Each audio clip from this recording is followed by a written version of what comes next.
बोलो जयकारा बोल मेरे श्री गुरु महाराज की जय। सभी गुरुमुख प्रेमियों से सप्रेम जय सच्चिदानंद। वंदो चरण सरोज गुरु मुद मंगल आगार। जेहि सेवत नर होत हैं भव सागर से पार। गुरु जी के सुमिरन मात्र से नाशत विघ्न अनंत। तासे सर्वारंभ में ध्यावत हैं सब संत। इंसान को, जीव को ये जो मनुष्य जन्म मिला है, इस मनुष्य जन्म के साथ, इस शरीर के साथ जो ये शकल मिली है खूबसूरत, ये शकल, ये सूरत, ये सब कर्ज पे है, उधारी में मिली है। और देखना वक्त आने पर इसका मालिक लौटा ले जाएगा। ना ये शरीर रहेगा, ना ये खूबसूरती रहेगी, और ना ही जो इसको सजाने, संवारने और श्रृंगार करने के लिए हम लगे रहते हैं, कुछ भी अवसर शेष नहीं रहेगा, कुछ बचेगा ही नहीं। तो फिर ये इंसान क्या है? अपना नाम भी रखा हुआ है। एक बच्चा घर में पैदा होता है, एक बच्चे का जन्म होता है हमारे घर में। हम ठीक से याद करें, चाहे हमारा बेटा हो, पोता हो, पोती हो या पड़पोता हो, उसका नाम रखने का जो अवसर होता है, उस वक्त देखो होड़ लग जाती है। उस बच्चे का बाप कहता है ये नाम रखो, माँ कहती है ये नाम रखा जाएगा। उसका चाचा, चाची, उसकी बुआ, सब अपनी अपनी तरफ से उसका नाम सुझाते हैं कि इसका ये नाम रखो, इसका वो नाम रखो। कितने उपहार उसको मिलते हैं। धीरे धीरे चलकर एक होनहार, तजर्बेकार इंसान बन जाता है। कोई पदाधिकारी, किसी पद का, वैभव का, शानो शौकत का, किसी बंगले का, किसी कंपनी का मैनेजर, डायरेक्टर, ओनर, क्या कुछ बन जाता है। और महापुरुष क्या फरमा रहे हैं? कंपनी, बंगला, गाड़ी, ये तो दूर की बात है।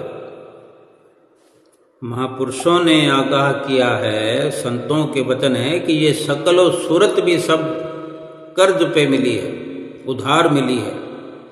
वक्त आने पर इसके मालिक को लौटाना पड़ेगा। तो सोचो, बंगला भी रहेगा, गाड़ी भी रहेगी, कंपनी भी रहेगी, शान और शौकत भी वही की वही रहेगी, लेकिन ये खुद नहीं होगा। बंगला जिसके नाम पर है, गाड़ी जिसके नाम पर है, वो स्वयं तो रहेगा नहीं, उसकी शक्ल और सूरत तक नहीं रहेगी, उसका नाम तक नहीं रहेगा। भले नाम लिखा रहे, नाम रजिस्टर में दर्ज रहे, मकान के आगे नाम लिखा रहे, दुकान के आगे लिखा रहे, बंगले पर, कंपनी पर नाम लिखा रहे, बड़े बड़े अक्षरों में नाम लिख दिया जाए, वो लिखा रहेगा, लेकिन जिसका वो नाम है वो खुद नहीं रहेगा। वो नाम तो उसी शकल सूरत का रखा था, उस शरीर का रखा था, ना वो शरीर रहेगा, ना शकल सूरत रहेगी। फिर महापुरुष फरमाते हैं कि इंसान किन ख्यालों में मुबतला है, किन ख्यालों में गुम रहता है ये इंसान, क्यों भूला रहता है। कभी सोच नहीं पाता जीवन में कि इंसान क्या था। वास्तव में इंसान ये चलता है, फिरता है, उठता है, बैठता है, बोलता है, कभी करोड़पति तो कभी अरबपति तो कभी मध्यम परिवार से कहलाता है, कभी कम तो कभी ज़्यादा उठती हुई शान व शौकत की लहरें। ये शरीर और ये शक्ल और सूरत, ये पद, ये उपाधियाँ, ये सब जीवात्मा के वजूद से ही मुमकिन रहते हैं। लेकिन ये जीवात्मा इस शरीर से जब निकल जाता है तो फिर ये शकल और सूरत थोड़ी देर में ही देखने के काबिल होती है कि क्या था, क्या हो गया। लेकिन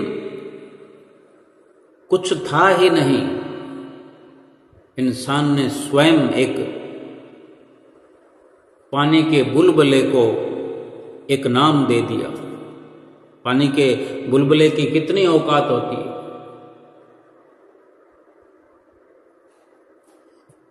क्या भरोसा है तेरी जिंदगानी का, तू तो है बुलबुला एक पानी का। मेरी मेरी करे ना किसी से डरे,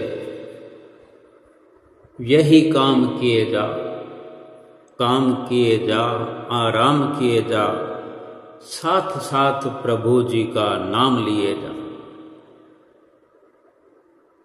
नाम सुमरन अगर करे इंसान तो फिर वो अपने शकल और सूरत का गुमान नहीं करता, शकल सूरत पर फिदा नहीं होता, अपनी शकल सूरत को शीशे में देख देख करके गुमराह नहीं होता, अपनी शकल और सूरत को सजाने संवारने में वक्त नहीं लगाता। लेकिन जो वास्तविक शकल जीवात्मा की है, जिसको कि सजाने की जरूरत नहीं, संवारने की जरूरत नहीं, उसको संभालने की जरूरत नहीं, केवल उसको समझने की जरूरत है, उसको देखने की जरूरत है, उसको जांचने की जरूरत है कि वो किस हाल में है, उसको देखने की जरूरत है। जब उसको देखने का इस जीव पर इश्क सवार हो जाता है, एक लगन लग जाती है। और यही एक सच्चाई भी है कि अपने आप को भला कोई ना देख पाए, ये कितना दुखद है कि अपने आप का ही पता ना हो कि मैं कौन हूं। मैं हूं तो जीवात्मा, लेकिन मैं उसको अनेक अनेक नाम दिए जा रहा हूं। कभी उसको अमीरी का, कभी गरीबी का, कभी मध्यम वर्गीय का लिबास पहनाए जा रहा हूं। कभी किसी लाइन में खड़ा कर देते हैं, कभी किसी लाइन में खड़ा कर देते हैं। ये केवल एक संसारिक कार्य व्यवहार का नक्शा है, संसारिक कार्य व्यवहार का एक फरमा है। बाकी असलियत इसकी यही है कि ये मात्र जो शरीर ऊपर से नजर आता है, जो शकल और सूरत नजर आती है, ये कुछ अरसे के लिए प्रभु ने दे दिया है कि इसके सहारे, जैसे किसी बुजुर्ग व्यक्ति के हाथ में लाठी होती है ना, लाठी के सहारे वो 4 कदम चलता है, अपने किसी कार्य व्यवहार को अंजाम दे सकता है।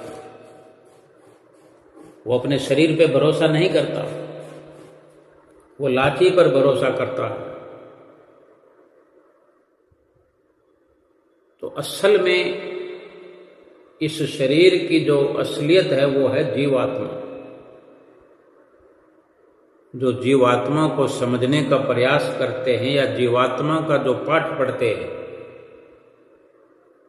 वो जीवात्मा के ख्याल से ही हर वक्त इस दुनिया में सफ़र करते हैं और आध्यात्मिक सफ़र करते हैं। संसार के कार्य व्यवहार के साथ साथ आत्मा का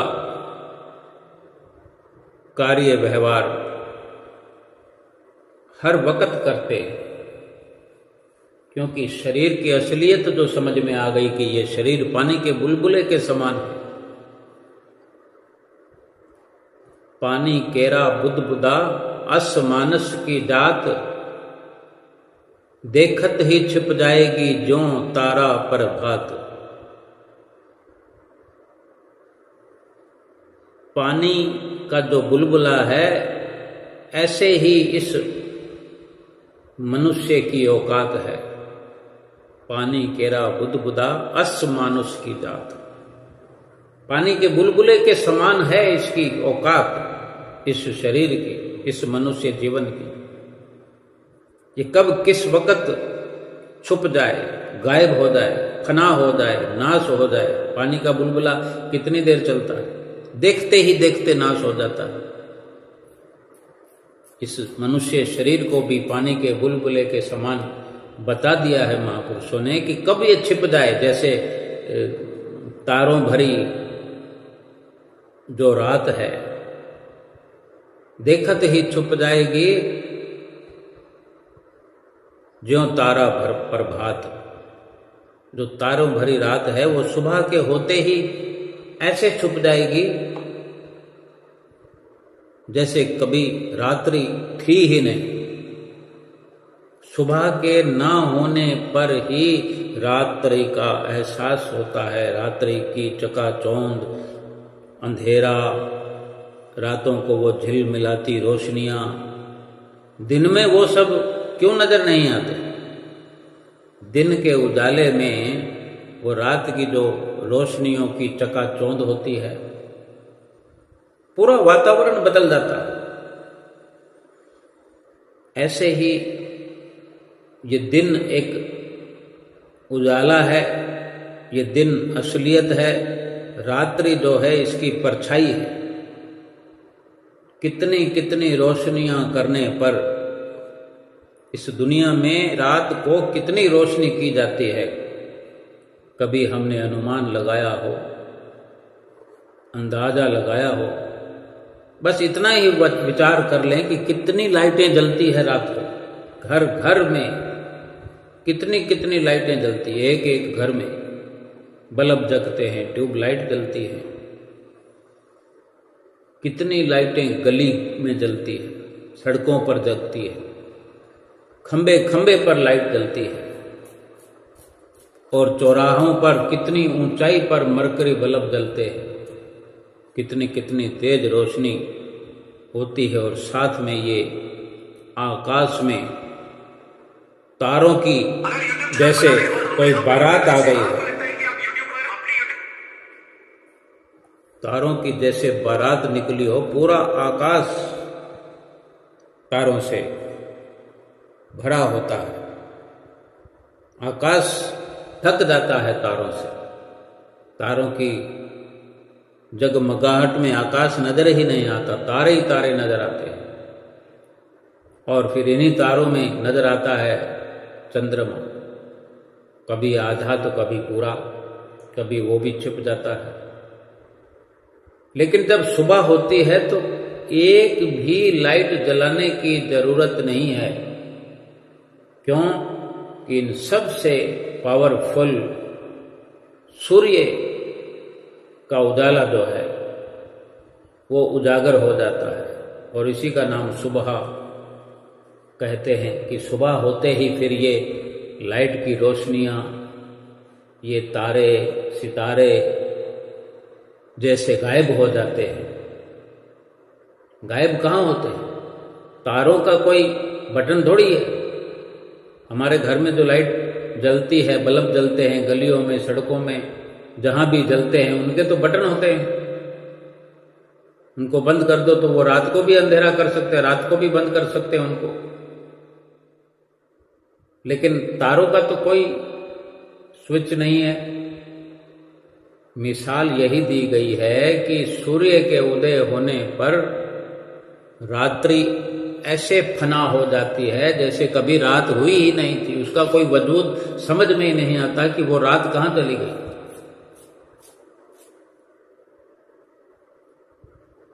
महापुरुषों ने फरमाया है कि एक सूर्य के उदय होने से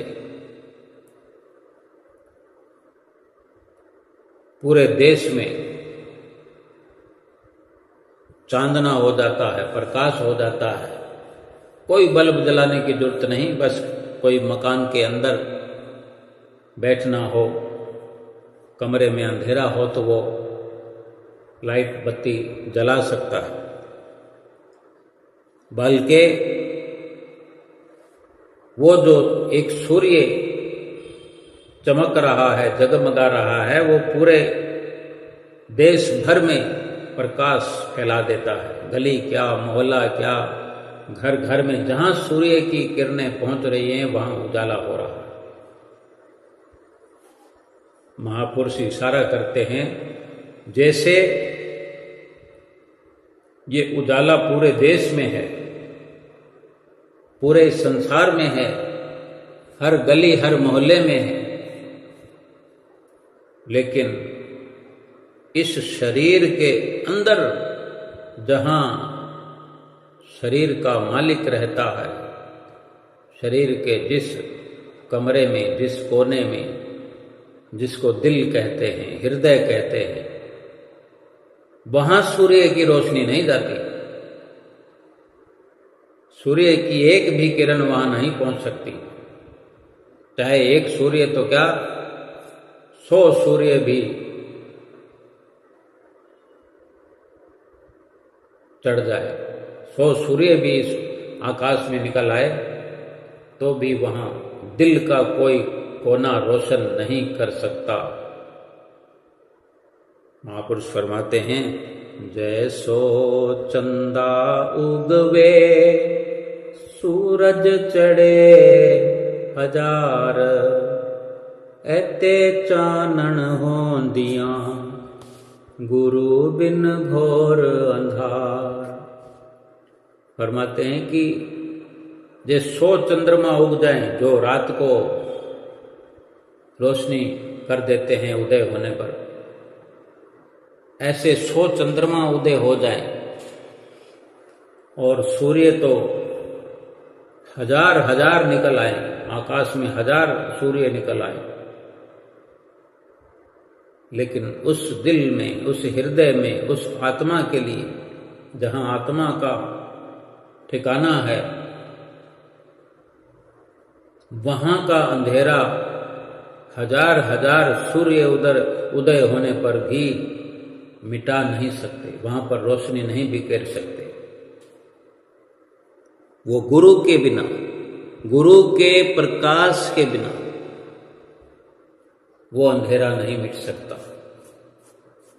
यानी परमात्मा के बिना आत्मा का वजूद नहीं है और आत्मा के बिना शरीर का कोई वजूद नहीं है। जब तक आत्मा से शरीर जुड़ा हुआ है तब तक ही ये शरीर चलता है, फिरता है, जो भी इसका नाम रखो, ये अपनी चाहे शक्ल सूरत को जितना मर्जी चमकाता रहे, लेकिन जीव आत्मा से ये शरीर हट गया, जीव आत्मा ने इसको छोड़ दिया, इस शरीर रूपी चोले को, इस शरीर रूपी मकान को जब छोड़ दिया, फिर शरीर की कोई बिसात नहीं, कोई औकात नहीं, फिर ये पानी के बुलबुले के समान है। फिर ये शकलो सूरत, ये शरीर अगर मिला है तो किस लिए मिला? इसका कोई भरोसा नहीं है, ये नाशवान है, ये नश्वर है, फानी है। जीवात्मा जो अजर अमर है इस शरीर में बिठा करके भेज दिया है, कोई तो कारण होगा। लेकिन ये जो समझने का प्रयास करेगा उसी को तो कारण पता चलेगा, कोई ना कोई तो बताएगा। हर चीज का इस दुनिया में कोई ना कोई रूप बनकर आया, हर सवाल का जवाब निश्चित तौर से पहले लिखा गया है। सिक्के के दो पहलू हैं,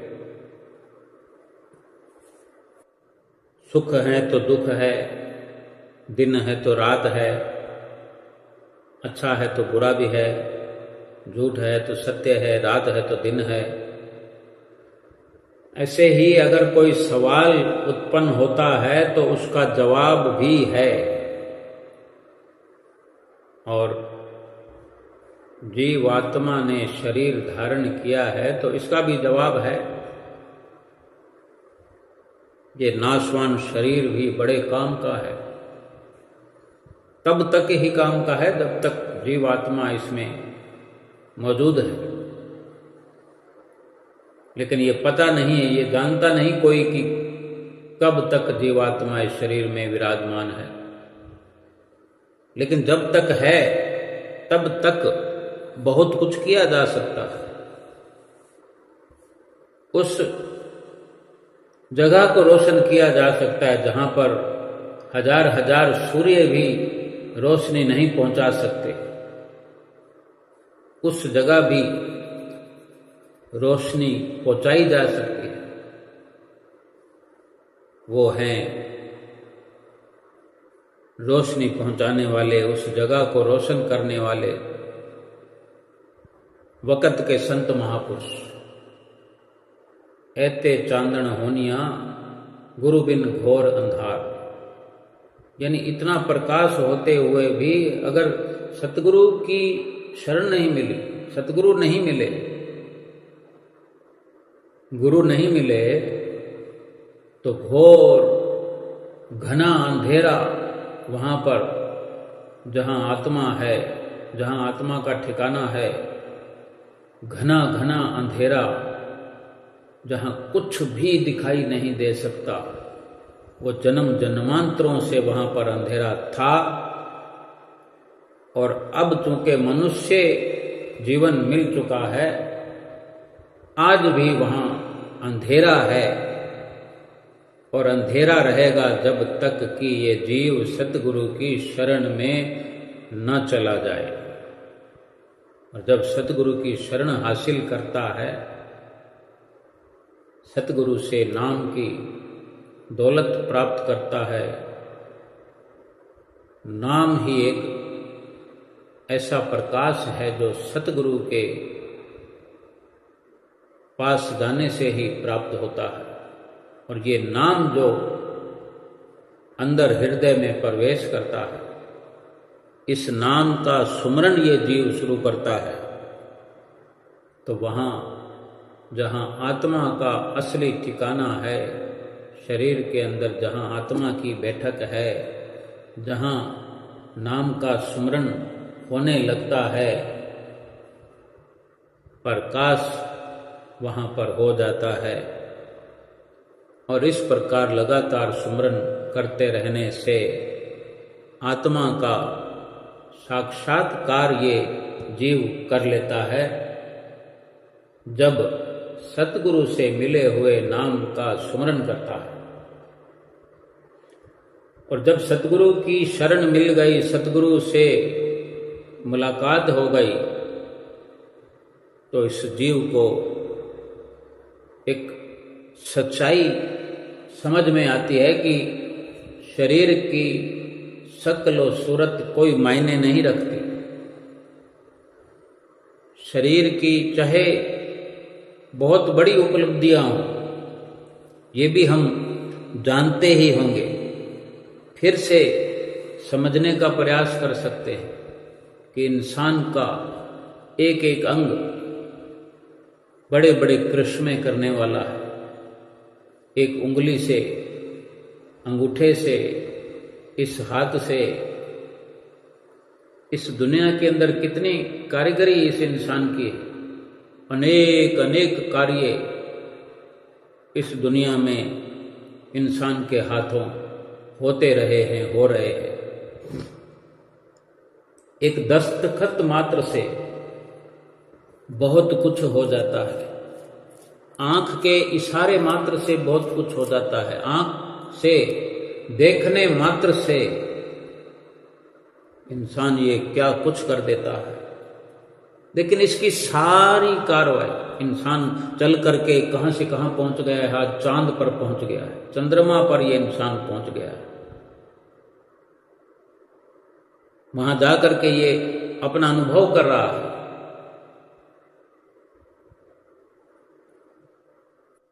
अनेक अनेक अनुभव ये इंसान कर रहा है।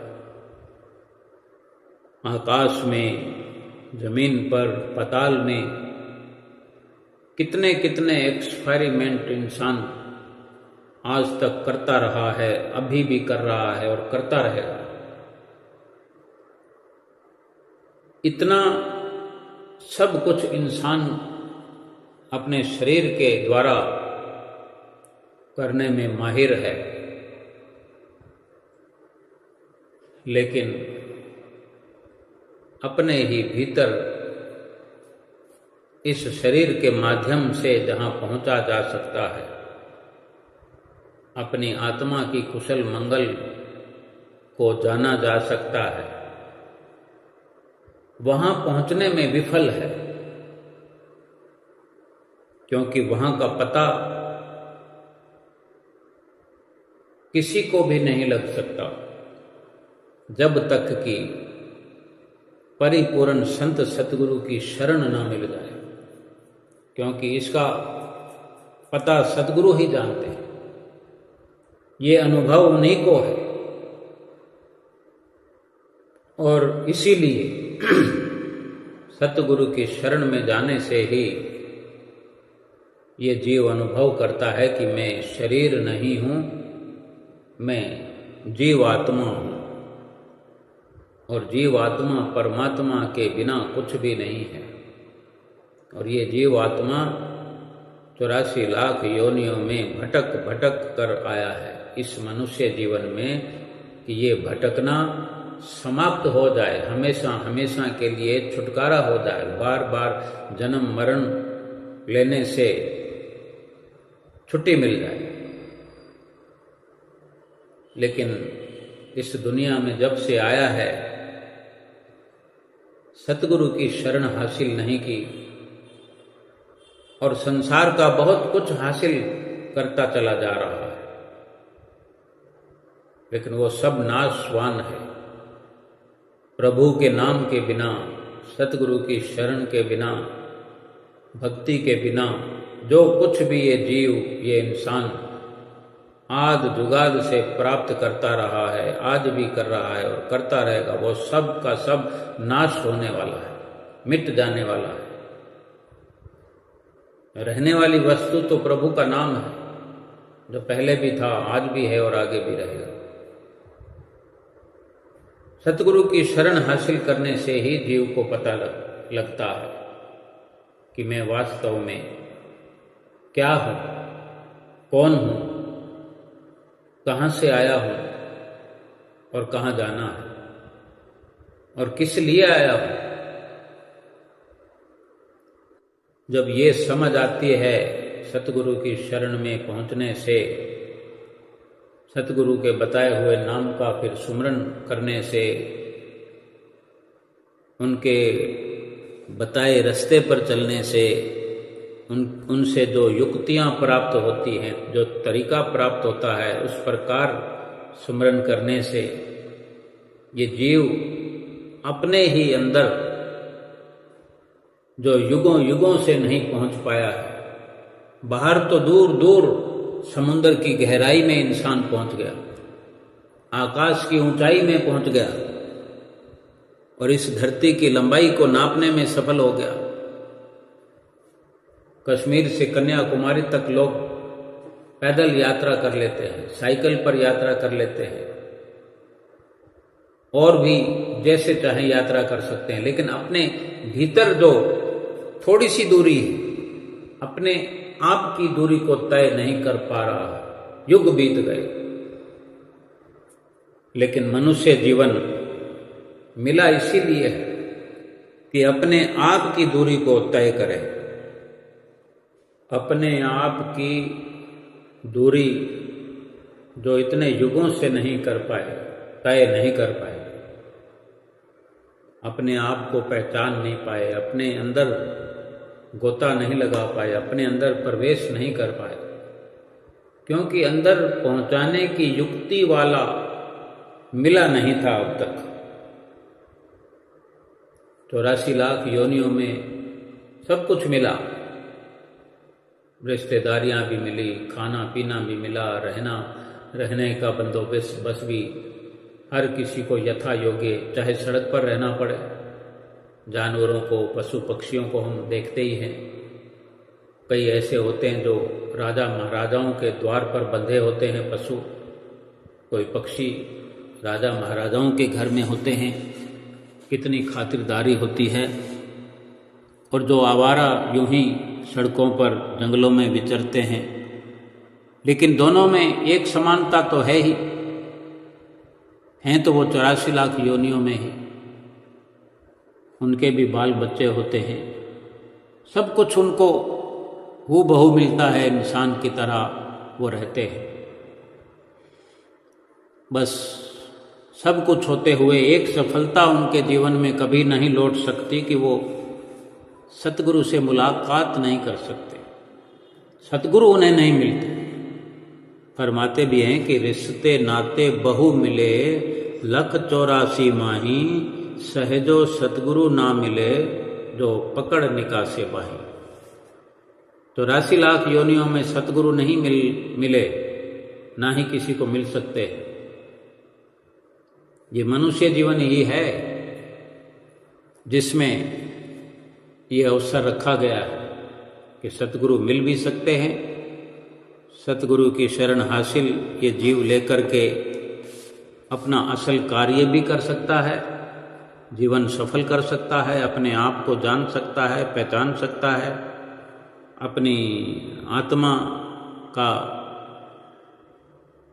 उद्धार कर सकता है। 84 लाख योनियों में जो कर्म करते रहे, पिछले समय के अंदर जन्म दर जन्म भटकते रहे, जो कर्म करते करते एक प्रारब्ध लेकर के इस दुनिया में ये मनुष्य आया है, तो वो उनको भोग भी रहा है, भोग भी सकता है, साथ साथ नए कर्म, चाहे सकाम कर्म हो, निष्काम कर्म हो, वो कर भी सकता है, ताकि आगे इस जीवात्मा का उद्धार भी हो जाए। अगर जीवात्मा का उद्धार नहीं होगा तो फिर 84 लाख योनियों में तो फिर जाना ही है। कर्म कैसे भी करे, उसका फल तो भुगतना ही पड़ेगा। कर्मों को अगर कर्मों की श्रेणी में ना रखें, निष्काम कर्म जिसे कहते हैं, अगर निष्काम कर्म नहीं करेंगे तो चाहे अच्छे कर्म करें या बुरे कर्म करें, दोनों का ही फल भुगतने के लिए इस संसार में आना पड़ेगा, चाहे पशु योनियों में, चाहे इंसान की योनि में। लेकिन पशु योनियों में केवल ये भोक्ता बनकर आता रहा है, कुछ कर नहीं सका है। जाने अनजाने जो पाप कर्म होते रहे वो करता रहा, या उन योनियों में कुदरत की कोई कृष्माई गुणों की खान अगर रखी गई है किसी 84 वाली योनि में, तो उसमें जाने अनजाने ही वो स्वभाव के वश, जैसे गाय जैसा पशु है, आज इस दुनिया के अंदर गाय के दूध से सारी दुनिया पल कर बड़ी होती है। बचपन से लेकर मरने तक गाय का इस मनुष्य शरीर में लाभ है, हर प्रकार से। दूध काम में लिया जाता है, गाय का गोबर भी काम में लिया जाता है। मरणोपरांत गाय के शरीर को भी, हर कतरे को, जो कि उपयोगी है, मनुष्य जीवन के काम आने वाला है। ऐसे ऐसे गुण कई शरीरों में 84 लाख योनियों वाले गुण पाए जाते हैं, बल्कि वो चाह कर कोई निष्काम कर्म नहीं कर सकते, अपने किए पाप कर्मों को मिटा नहीं सकते, भक्ति नहीं कर सकते। ये सिफत इस मनुष्य शरीर में कुदरत ने भरकर भेजी है, परमात्मा ने दया की है। ये मनुष्य जन्म जो मिला है, इसमें ये भोग भी सकता है, कर भी सकता है, यानी करता भी है, भोगता भी है।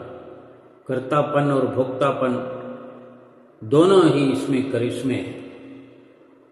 अब कर्म करने की बात है कि ये जीव के अपने आप पर निर्भर है कि ये कैसे कर्म करता है। लेकिन एक बात निश्चित है कि कुछ भी खो जाए,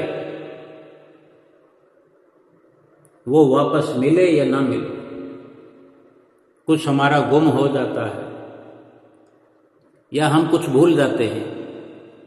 हम देखते हैं, घर से बाहर निकलते हैं, आजकल मोबाइल का युग है, जगह जगह पर इंसान मोबाइल भूल जाता है। इसके अलावा भी भूलने को बहुत कुछ होता है। कोई हमारे पास बैग होता है, कोई थैला होता है, कोई पर्स होता है, या हमारे ही आंखों पर लगी ऐनक होती है, हम उतार देते हैं, कहीं रख देते हैं, फिर भूल जाते हैं। अपने घर में भी भूल जाते हैं, बाहर भी कहीं छूट जाती है। कुछ भी खो करके या हम भूल करके, गुम करके उस वस्तु को वापस पाएं या ना पाएं, कोई भी वस्तु लौट कर आए या ना आए, लेकिन अपने किए हुए कर्म अच्छे या बुरे हम चाहे भुला दें, लेकिन किए हुए कर्म लौट करके जरूर आएंगे। अच्छे कर्म अच्छा फल देने के लिए आएंगे, बुरे कर्म बुरा फल देने के लिए आएंगे। एक एक कर्म को बड़े ध्यान से करें, और अगर भक्ति के मार्ग में कदम रखा है, सतगुरु की शरण मिली है, तो कर्म तो निष्काम ही करें। जो सतगुरु रात और दिन हमें समझाते ही हैं। ये भजन भक्ति क्या है, ये सुमरन क्या है, आत्मा की कमाई क्या है, आत्मा का उद्धार क्या है। आत्मिक लाभ जो है वो निष्काम कर्म से होगा। ये जो मांग हम मांगते रहते हैं, ये मिल जाए वो मिल जाए, आजकल तो कहने सुनने को अक्सर देखा जाता है। कोई थोड़ी सी अपनी तकलीफ बताए तो कोई सुना देते हैं सुनाने वाले, भाई तुम वहाँ मंदिर में द्वारे में 40 दिन की फेरी लगाओ, तुम्हें ये मिल जाएगा। तुम वहाँ पर इतना समय ये करो, तुम इतने रुपए का ये चढ़ा दो, कहीं छतर चढ़ा दो, कहीं ये चढ़ा दो, ये प्रसाद बना दो, ये मिल जाएगा वो मिल जाएगा। जब कोई कुर्बानी कर ही रहे हैं तो फिर सकामता क्यों?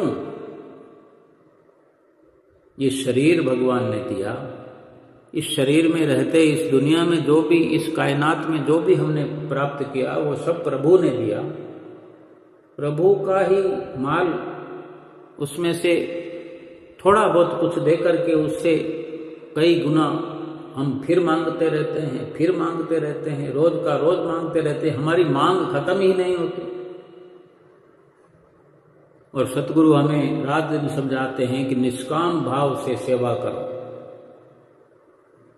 रोज ना करो, सारा दिन ना करो, लेकिन कुछ तो करो। सुमरण भी तो हमें कहते हैं, तो कोई 24 घंटे थोड़ी कहते हैं। कुछ तो हमें समझना चाहिए, समझना पड़ेगा। आत्मा का उद्धार करना है तो कुछ ना कुछ करना पड़ेगा। शरीर का उद्धार करने के लिए तो रात दिन लगे रहते हैं, और शरीर का उद्धार तो कभी होता नहीं।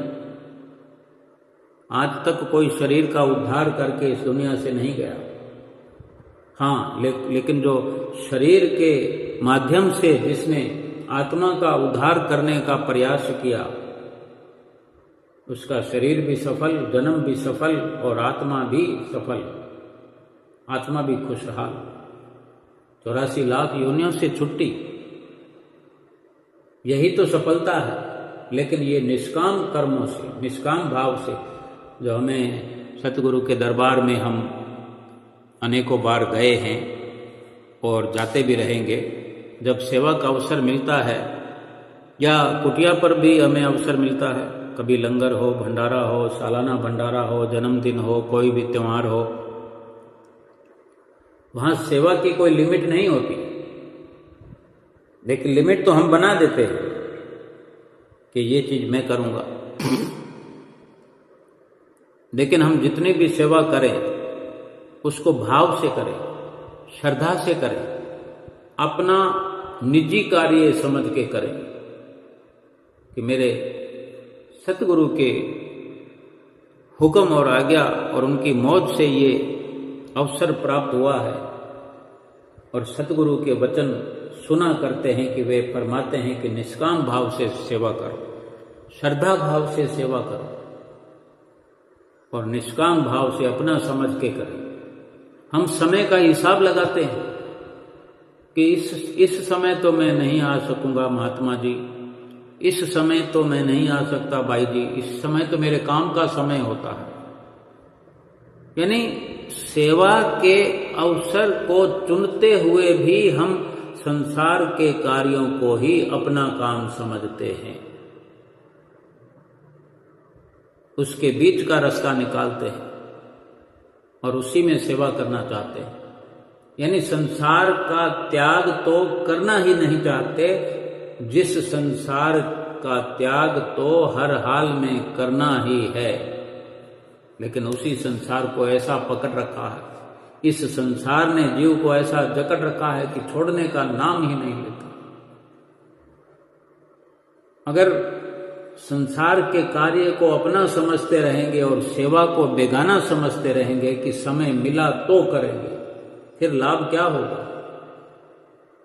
निष्काम भाव से सेवा करो, इसका क्या मतलब हुआ कि संसार का थोड़ा थोड़ा त्याग करते रहें, सेवा करते रहें, 5 नियमों की पालना करते रहें, सुमरन करते रहें, समय समय पर लंगर में, भंडारों में पहुंच करके अपना योगदान देते रहें।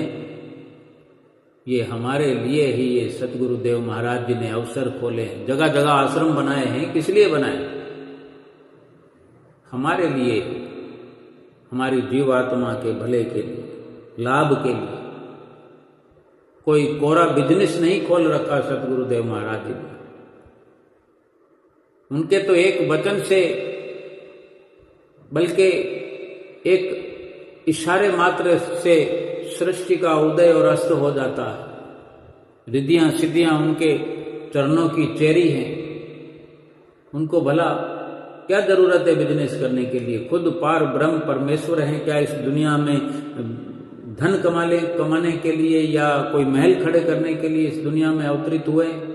अगर धन कमाना होता तो देखो कितनी बिल्डिंगें गुरु महाराज जी ने बना रखी है, कितने आश्रम बना रखे हैं। संगत के सहयोग से बने हुए हैं, चाहे दरबार में चाहे संसार में।